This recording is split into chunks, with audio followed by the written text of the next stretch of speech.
All right, I'm back from my trip to Mount Whitney, and let me tell you, it was awful. It was absolutely terrible. I may or may not have knocked this off a cliff, and I definitely had really terrible altitude sickness that made the entire thing pretty miserable. But we'll get into it. So I'm going to recap the trip briefly, and then I'm going to talk about the gear that worked and the gear that didn't work so well. Okay, so this is what happened. I flew from Tennessee at 600 feet elevation to Las Vegas. We staged in Las Vegas. We drove out to California. We camped at 8,000 feet at the Whitney Portal campground. And then on our first day of hiking, we hiked from Whitney Portal to Whitney Trail Camp, which was 6 miles and about 4,000 feet of elevation gain. More or less as soon as we hit the trail, my head was not feeling amazing. I had just mild headache, but I had a tension headache the day before, so I kind of thought that was that. So we hiked along, and as we hiked higher in the valley, we lost tree cover, and the hiking got pretty warm. It was hot. It's August in the United States. It's warm, even in the mountains, and even at 9,000 feet, there's not a lot of shade coverage, and it's just warm. I don't know. And so between how my head was feeling and between the heat, it was a decently challenging hike. And I guess all the elevation gain, 4,000 feet of elevation gain in 6 miles is not nothing. So we got to Whitney Portal Camp. We camped there for the night. The next morning, we woke up at 2 a.m. for an alpine start. And when I woke up at 2 a.m., I sat up and I felt my head, and it felt bad. And I was like, I'm not making it to the summit. That is not happening. And then I was like, all right, well, I will get myself together and I will hike as far as I can. And there's all these switchbacks. So at some point I can turn around on the switchbacks and go back and let the rest of the team go on without me. But I might as well, what am I going to do? Sit around and camp all day? So I might as well just like get up, get moving, and I'll go with them as far as I can.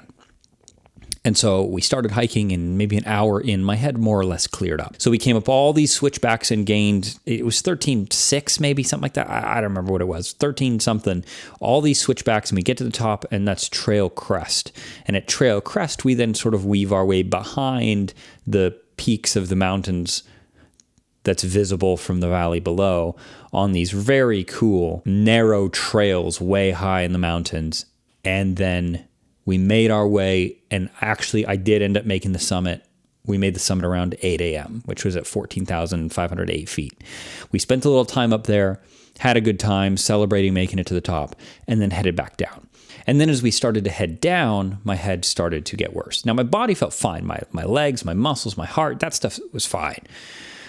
But when your head is not right, everything else suffers. And so my pace started to decrease, and stuff got kind of rough for me, and it was pretty difficult. I was struggling to keep up with the group, and I was just like suffering. I was not having a good time. But anyways, I did make it back down to trail camp around 2 in the afternoon, something like that. So our pace was roughly like a mile an hour, which is not bad. It's not, could be better, could be worse. Mile an hour, acceptable pace.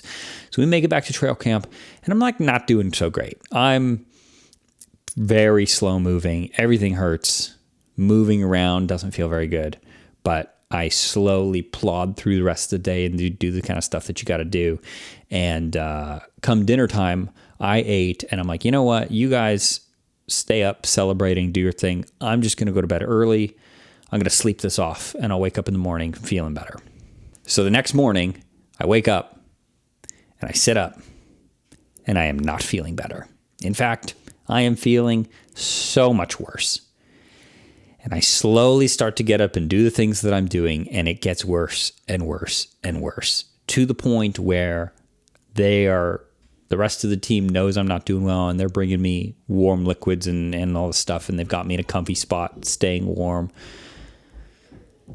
And I've probably felt worse in my life at some point, but I cannot remember when. It was so painful. I was sitting so still because any movement hurt. I had this incredible migraine in the back of my head and behind my eyes, and just this pounding, like the pain in my head was wild. And I couldn't move because of how much it hurt. And I'm like, this is a great time. That's not at all what I was thinking. They say that there's different types of fun. There's type 1 fun. That's fun while it's happening. and it's fun to look back on and remember. Go-karting, I don't know. And then there's type 2 fun, which is not fun in the moment, but it's fun to look back on. Then there's type 3 fun, which is not fun in the moment and also not fun to look back on. And this whole trip was type 2.5 fun. Sitting up there on the mountain, we're at trail camp. We have 6 miles and 4,000 feet of elevation to descend. And my head hurts so bad I can't move. It was not a great feeling. And I'm not going to have a helicopter come pick me up. Like, I wasn't that bad, which meant the only way out was through. And I think that maybe mentally is a little bit of a part of it. It's like, hey, the only way to deal with this pain is to actually get up and walk through it. But thankfully, some of the members of the team took most of the stuff out of my backpack, and the plan was I would start hiking with half the crew earlier, and the other half would stay and pack up the rest of camp, and then they'd come and catch up with us, which was amazing. They were really taking care of me. So anyways, I get on the trail while the other half of the crew is packing up the rest of camp. And that first couple miles of descent, every step feels like somebody is smashing through the back of my head with a baseball bat. It's so terrible. Every step was awful. Like, I felt like I was in a fever dream. Stopping was worse than walking because it's like you're in a fever dream where you're not progressing towards rescue. You're not progressing towards an answer. And so I didn't really like taking breaks. I just wanted to keep walking no matter how bad I felt, because at least that meant I was moving towards salvation. I don't know. Because as we lowered in elevation, I slowly started to feel a little bit better. And by the time we were down to probably 10,000 feet, by the time we were beneath 10,000 feet, I think my head started to clear up enough that I wasn't in unbearable pain the whole time. Now, when we finally did get back to the cars and we did our stuff and then drove down from 8,000 feet down to 4,000 where the town is and all that stuff, I was feeling better enough and I was functional the rest of the day and the rest of the trip. But it took quite a while for the full effects to wear off and for my head to feel okay. It took a long time, and I'm a little surprised about that. I thought you could get back to a lot of oxygen and you'll be fine. And I was functional, but actually fine took quite a while. So that was my experience on the mountain. It was a time. It was a time and a half for sure.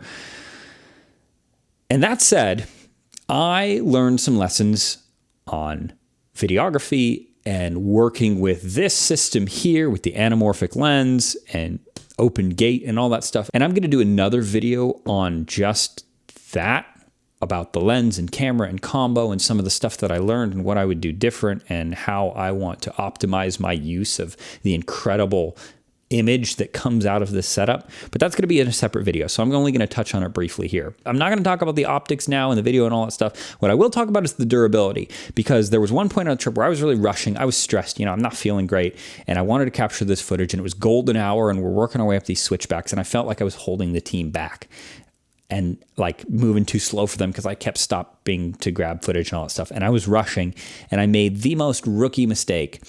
And I was on a slope, and if you're on a slope, you got to put one leg of the tripod down the slope so it holds it steady. And I was rushing and did it differently than that. I did it with two legs across, and my backpack was there, and I picked up my backpack, and the weight of it was like holding that third leg down. And then as soon as that weight was gone, the camera just took a tumble. Now, luckily, we were on switchbacks, so I didn't lose the camera forever. And as far as I can tell, the optic is just fine, and everything's focusing as well as it should, and everything is as sharp as it was beforehand. So it's incredible that nothing broke, even though this took a tumble. But that's not true. Nothing broke. The lens didn't break. What did break, and shout out to the Nisi Swift VND system, because I had this on the front and I had the black mist filter on the front of it, and that thing got shattered. But its noble sacrifice protected the rest of the optics. While we're talking about it, big winner was the Nisi Swift VND. What an awesome piece of optics. I was very impressed with the optical clarity that what didn't add clarity. It didn't remove any clarity. It didn't add any color. It's super transparent. The one complaint I have about it, and there might be a really good reason for this, I just got this. I haven't had it rigged up. Maybe there's a good rationale that I'm just not sure of, but the knob is on the right side of the camera, and I really wish it was on the left, because when I'm shooting, I'm holding the camera like this. I'm holding it like this, and I'm adjusting the iris and focus as needed. And my hand is on the left side of the camera doing that. And I wish the knob was also on the left side so that I could control it all with one hand. Whereas as it is, I find myself reaching around the camera to do it. And that's just a bit of a bummer. So even if they just put a separate screw thread on the opposite side where you could move it to different sides, that'd be really great. But I don't like it on this side, and that sort of bummed me out. Now on the flip side, a piece of gear that didn't work as well was this, the Click Elite Sling. The biggest thing with this that I didn't take into account before the trip actually started was that when you have all the straps connected to your backpack, it changes the suspension of the backpack.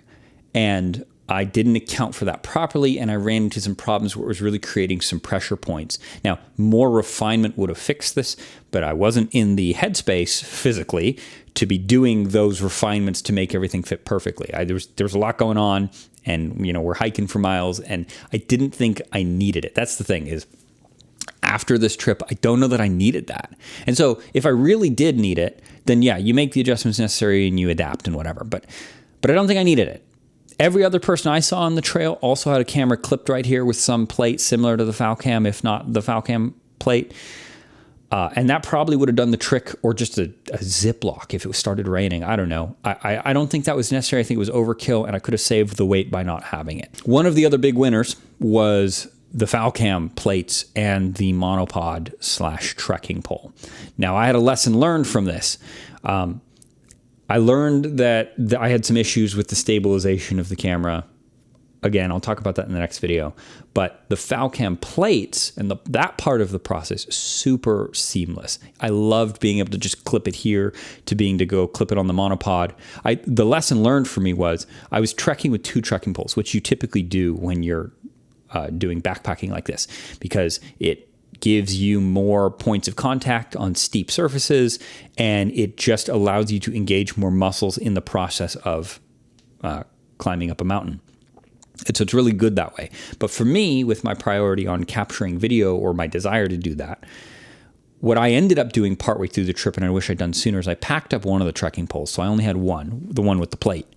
And then whenever I wanted to shoot, I could just grab the camera, clip it on, and get more of a steady shot. Whereas before, when I was holding both, it was very cumbersome to try and grab the camera while holding onto 2 poles, where you tuck one aside like it's a sword in a sheath, but then you're worried about hitting the person behind you. It was just kind of a mess. So packing one pole up and trekking with one to be able to pop the camera on and use it as a stabilizing axis was very helpful, and I wish I'd done that sooner.